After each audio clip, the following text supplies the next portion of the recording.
Hi, my name is Will Nunziata, New York City-based director and creator of theater, television, and film, and also proud FENIX Global Artist Ambassador. Today, I am thrilled to be speaking with Shane of the acclaimed band, Color Collage.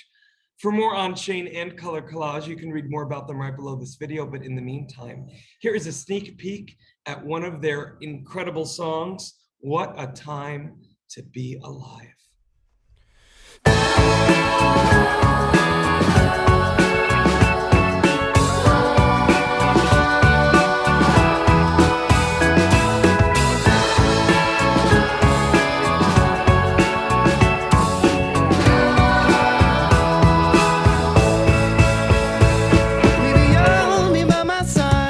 Just as I'm about to die, now whisper something cryptic in your ear. Or I just might die alone, and then you get to search my phone, find out all the things that I was hiding. And you'll come across my notes, all my tiny drunken poems, and you read them as a tear comes to your eye.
Well, hello, Shane. How are you? I'm doing well. How are you?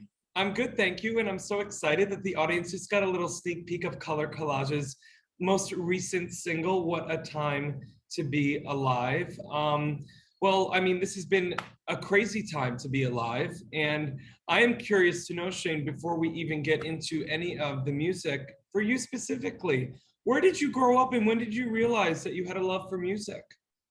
Well, I grew up in Pittsburgh, and I think my parents bought me my first guitar when I was 12 years old.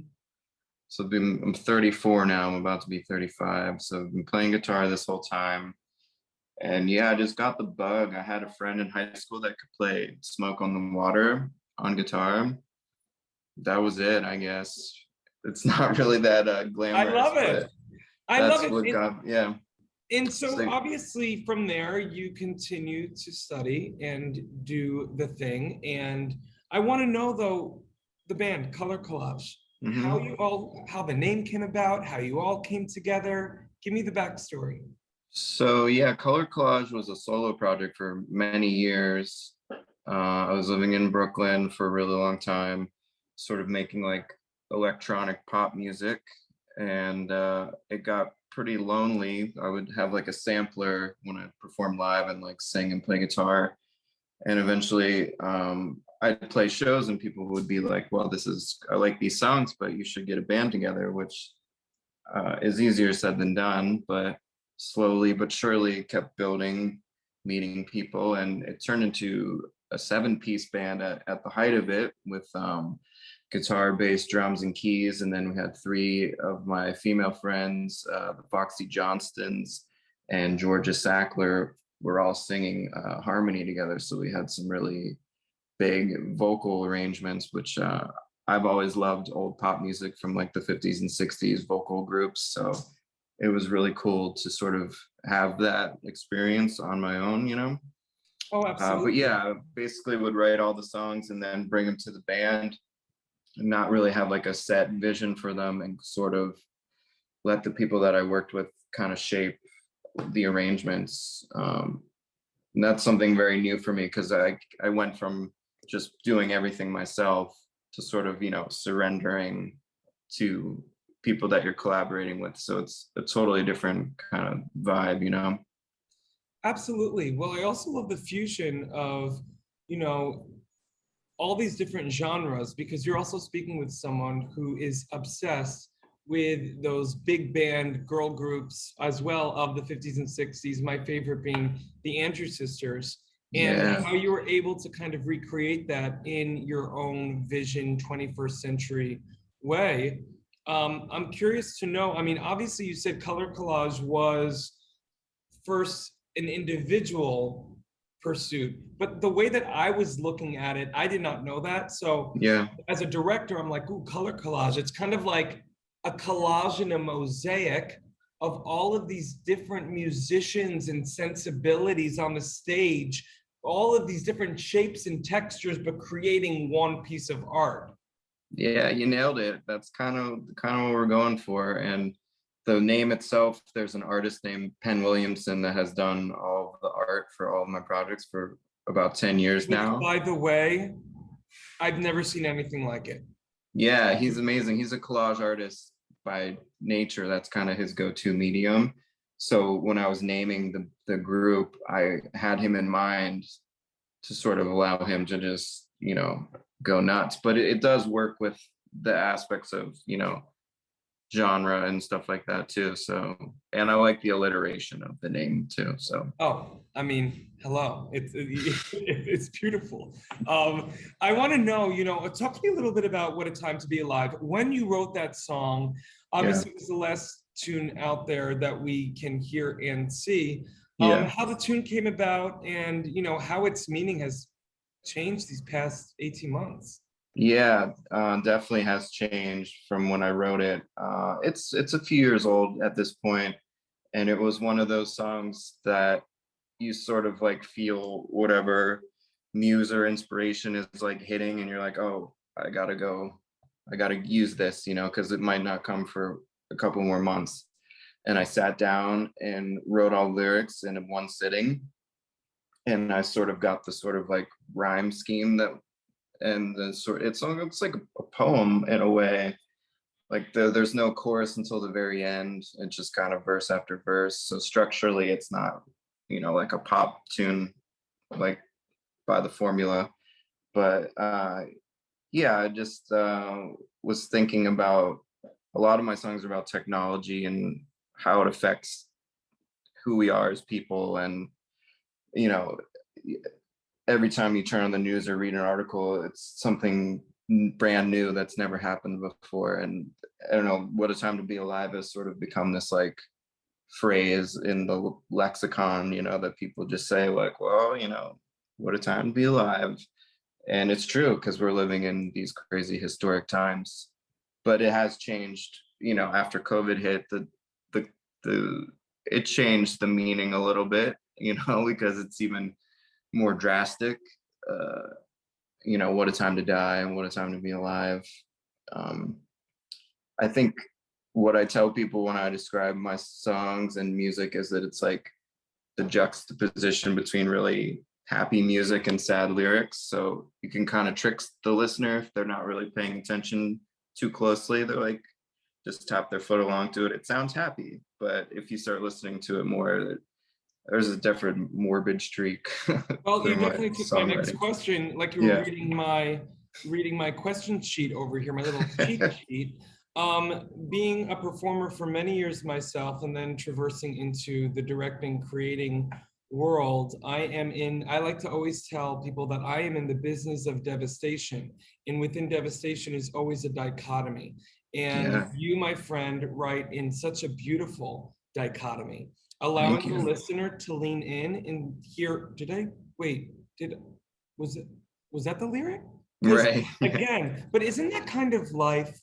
isn't that life? You know, we're on a rhythm. We're on this Yeah. constant rhythm, everyone having to check their phone and gotta do this for someone else and blah, blah, blah. This time that we've had, we've been forced to look in and really listen to the lyrics of life. Yeah. And I think that you were ahead of the game. I mean, again, and I hate to say you have like an old school sensibility about you because that's like corny, but Yeah. you know, I think about my favorite composers, the Rogers Yeah. Hammersteins, the Irving Mhm. Berlins, Cole Porters. They all wrote with this dichotomy, something that you could tap your foot to, a bop, Yeah. but then you listen to the lyric and it's a profound onion that could just keep being peeled open. Yeah. And all those people too that you mentioned were writing about social commentary of like what the times were then. So that's all I'm trying to do. Basically take some of these recycled sort of sounds and genres and feelings and apply a modern lyrical standpoint from them, I guess you'd say. Yeah, because also the way that you're doing it from a composing standpoint, it's digestible to a 21st century ear. You know, I think That's about, good to hear.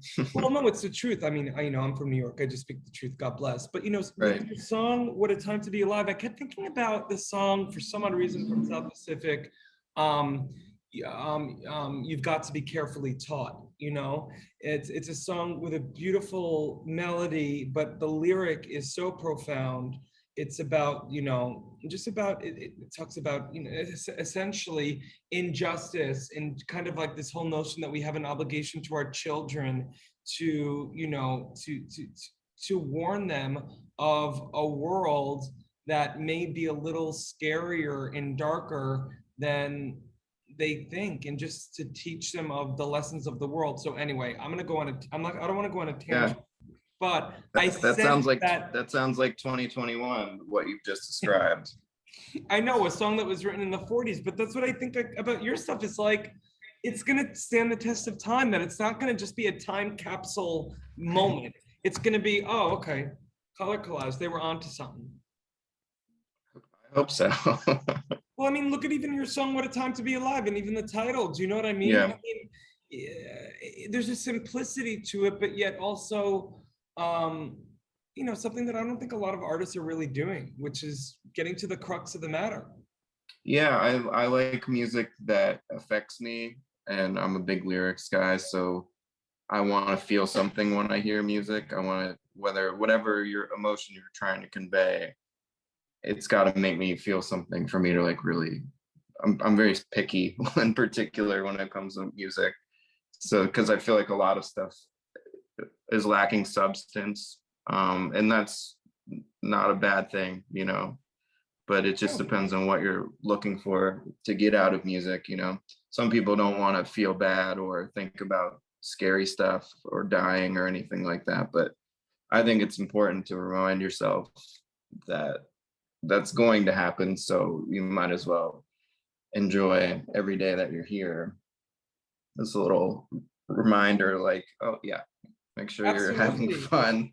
I mean, and look at, in terms of looking ahead for you in color collage, are there Yeah. things that you've been able to work on these past 18 months that you're excited to maybe get out there sooner rather than later? I made an album in quarantine. It's a cover album.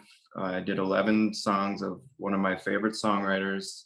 His name is Benji Hughes. He's from Charlotte, North Carolina.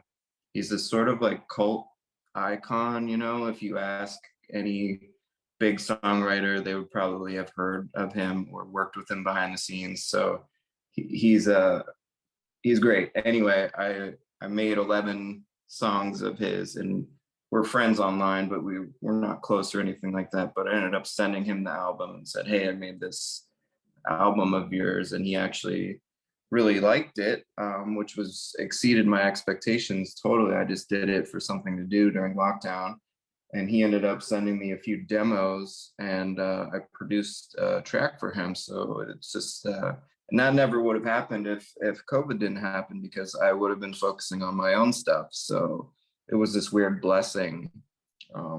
So yeah, that was the main thing, and it's going to come out eventually, but not too many people have heard it yet. So I'm excited to get it out. But I did everything because the band, obviously, we couldn't get together, so Right. I did everything but a saxophone solo on the album. So Shane, That's incredible, my friend. I can't wait Yeah, to hear it. And like, what a cool thing that you got to also work with one of your heroes. You know, I think it was a time too for all artists. You know, some obviously took a beat to not do anything, which is totally valid and totally yeah, cool. But some like yourself just went with their gut. And, you know, hey, some beauty came out of it. totally.